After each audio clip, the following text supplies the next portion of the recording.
They called her Sophie the Baddie, the undisputed queen of the soft life, the girl who had never known the harsh touch of Lagos stress since her second year in university. If you scrolled through her Instagram page, you would think she was the heiress to an oil empire or a tech genius who had cashed out early. Her feed was a curated museum of perfection, trips to Dubai, weekends in Santorini, business-class flights, and luxury shopping bags from Gucci and Fendi. But Sophie had no business, no rich father, and certainly no tech startup.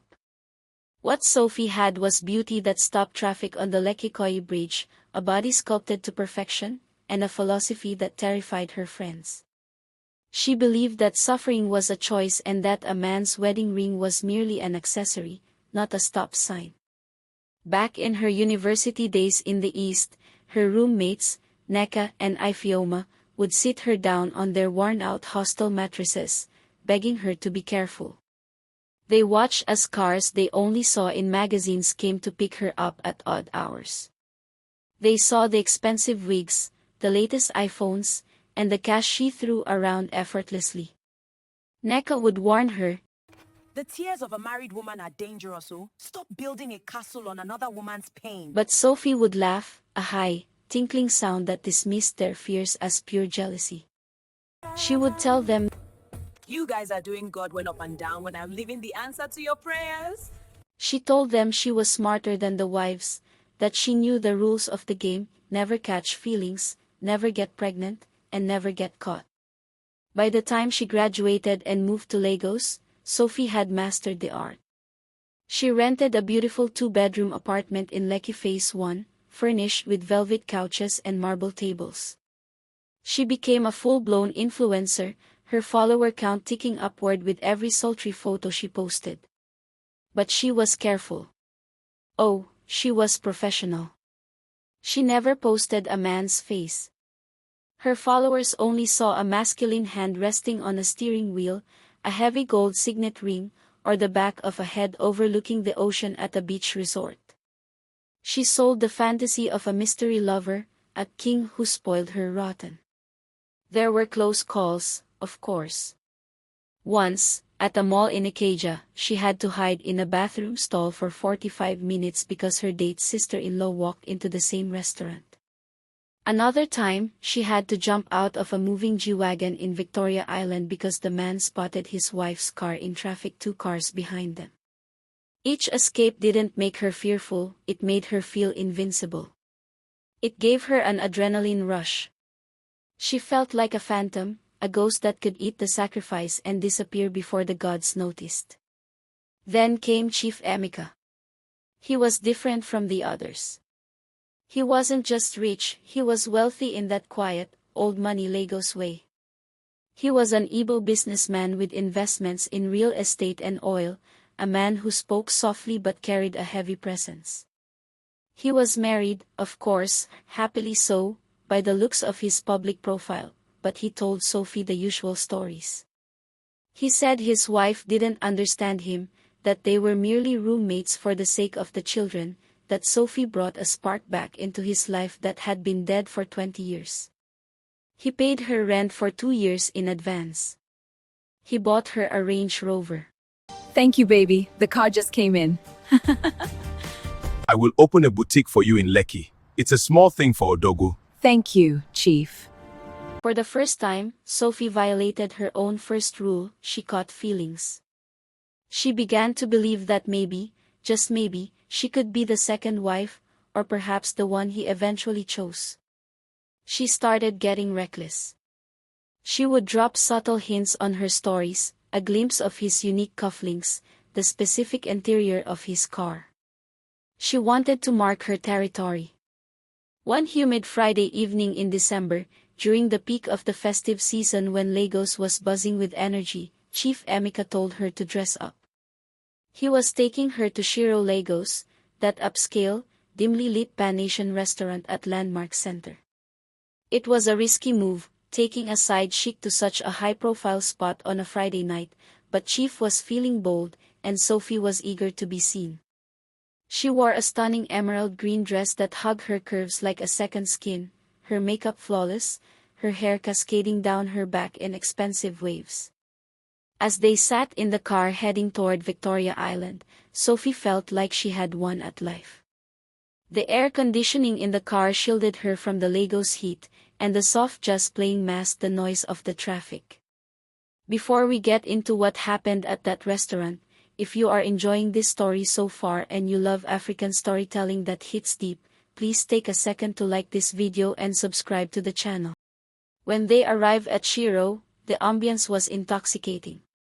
The giant statues, the mood lighting, the sound of glasses clinking, it smelled of money. They were ushered to a private corner, intimate but still visible enough for Sophie to feel like the main character.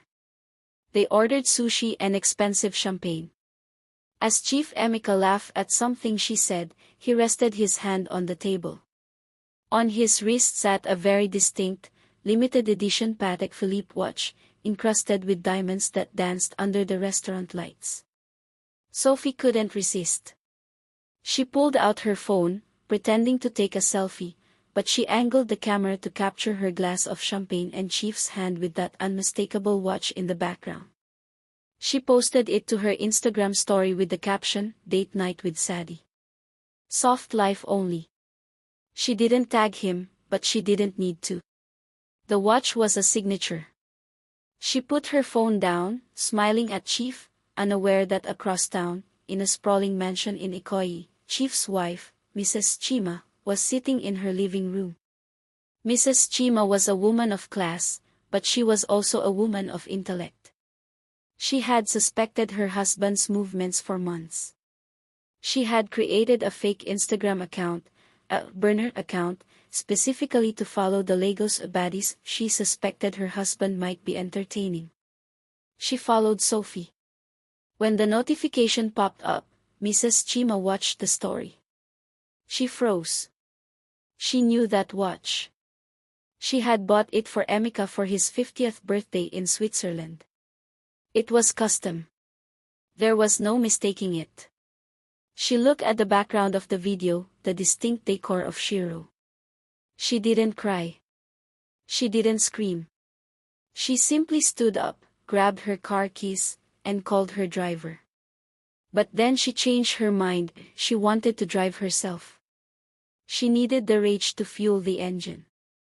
Back at the restaurant, Sophie and Chief were laughing. The waiter had just brought the bill. Sophie was feeling lightheaded from the champagne and the promise of a weekend trip to Ghana. Suddenly, the atmosphere in the restaurant shifted. The chatter near the entrance stopped. Sophie looked up to see a woman walking toward their table. She was dressed simply in a bubu, but her eyes were blazing with a fire that could burn down the entire landmark center. Chief Emeka looked up and the color drained from his face instantly. He looked like a man who had seen a ghost. He tried to stand up, his mouth opening and closing like a fish out of water. "Chima," he whispered, his voice trembling. Mrs. Chima didn't look at him. Her eyes were fixed on Sophie. The restaurant went silent. Even the DJs seemed to lower the volume. Sophie, usually sharp and confident, felt small.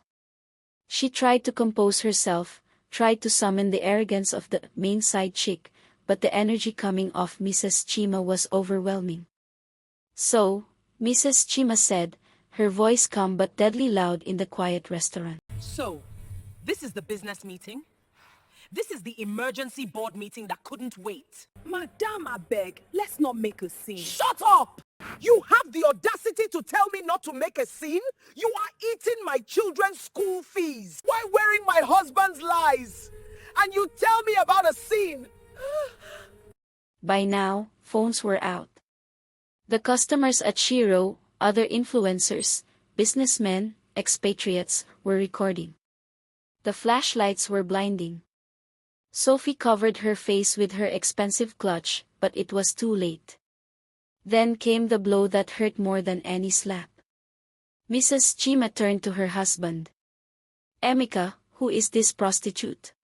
Chief Emeka, the man who had promised Sophie heaven and earth, the man who said he loved her, looked at his wife, then looked at the crowd recording them. He made a calculation. He chose self-preservation. Chima, I don't know her. She is just a fan. she asked to join my table for a picture. I was just being polite. I swear to you, Chima, I don't know this girl from anywhere. Sophie felt her heart stop. The humiliation washed over her like ice water. Chief, what are you saying? We have been together for 8 months. You even paid for my apartment. She screamed, desperation creeping into her voice. Security! Chief yelled, finding his voice now that he had thrown her under the bus. Please remove this woman. She is harassing me. I don't know her. The security guards approached hesitantly. The crowd was murmuring, some laughing, some gasping. Mrs. Chima looked at Sophie with pure disgust, then looked at her husband with pity, knowing he was lying but accepting the victory for now. She turned and walked out. Chief Emeka followed her like a puppy, leaving Sophie standing alone at the table with an unpaid bill of 200,000 naira and a room full of people mocking her. Sophie ran out of the restaurant, tears streaming down her face, ruining her makeup. She could hear the whispers as she passed. Isn't that the influencer? Serve her right. Husband Snatcher. By the next morning, the video was everywhere. It was on Instablog, Tund Ednut, Twitter, TikTok. The caption was brutal, popular influencer denied by married lover in public disgrace.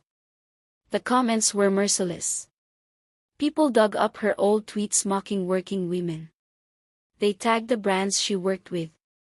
Within 24 hours, the skincare brand she was an ambassador for released a statement terminating her contract. The hair company she modeled for deleted her pictures. Her followers, the same ones who worshipped her soft life, turned on her, filling her comments with clown emojis and insults. Sophie locked herself in her apartment for a week. She couldn't eat. She couldn't sleep. Every time she closed her eyes, she heard Chief Emeka's voice, I don't know this girl. Her friends, Neka and Ifioma, the ones she had mocked, were the only ones who came. They didn't say, I told you so. They brought pepper soup. They held her while she cried. They helped her clean the apartment. They tried to tell her that this too would pass, that the internet has a short memory. But the universe wasn't done with Sophie yet. 3 weeks after the incident, while she was still trying to pick up the pieces of her shattered reputation, she started feeling sick. Morning sickness. Dizzy spells. A terrifying realization took hold of her.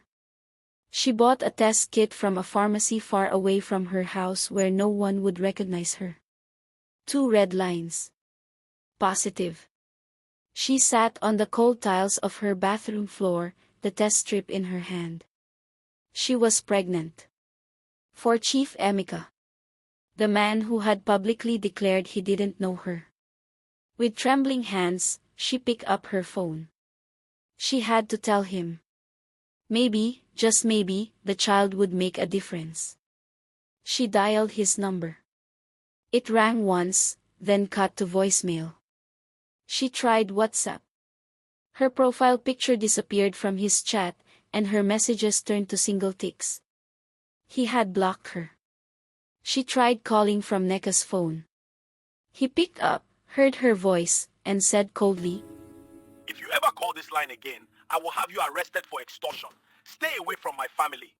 Sophie sat there, in the silence of the apartment he had paid for, realizing that the rent was due in 2 months and she had no income. The soft life was over. The luxury, the trips, the arrogance, it was all smoke. She was left with a reality that was harder than anything she had ever run away from. She picked up her phone one last time. She didn't post a story. She didn't check her DMs, she went to her settings and clicked deactivate account. The screen went black. Sophie looked in the mirror. She didn't see that baddie anymore. She saw a frightened young woman who had flown too close to the sun and burnt her wings. She wiped her face, stood up, and walked out of the bathroom to meet Neka in the living room. It was time to find a job. It was time to learn how to survive the hard way. Thank you so much for watching this story. We hope you learned something valuable from Sophie's journey. If you haven't already, please subscribe to the channel, like this video, and share it with your friends. See you in the next video.